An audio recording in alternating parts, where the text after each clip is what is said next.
السلام عليكم، دكتور مصطفى محمود، مركز أركان العلاج الطبيعي.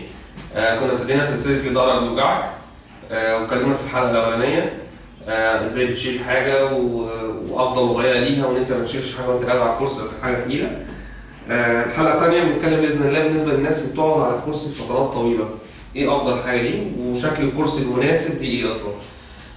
أولاً كف رجلك لازم يكون محطوط كويس على الأرض بشكل كويس، وارتفاعه يكون من الكعب لحد الركبة يكون مناسب لطولك، يكون مستريح، ميبقاش زانق ورا الركبة عشان لا يأذي الركبة بعد كده.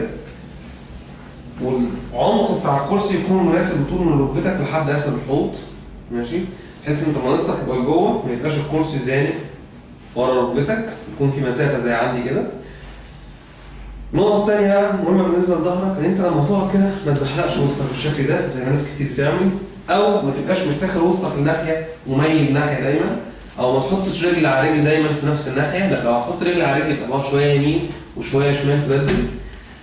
الحاجة المهمة برضه تاني إن أنت لازم تملى تجويف الظهر بتاعك بحاجة زي كده، بس تكون أطول من كده، وتتحط في الظهر في المنطقة دي، منطقة الفقرات القطنية، بحيث ان انت تحافظ على التجويف بتاع الفقرات وتحط، وبعد كده كتافك تبقى راجعه ورا، يبقى انت حافظت على التجويف بتاع ظهرك بالشكل ده، وكتافك لورا، ورقبتك زي ما اتفقنا قبل كده في حلقات ليه رقبتك بتوجعك، ان انت رقبتك ما تسرحش بقى لقدام، لا، رقبتك تبقى في الوضع ده مظبوط، تمام؟ ولما تقعد كتافك ما تبقاش لافه بالشكل ده.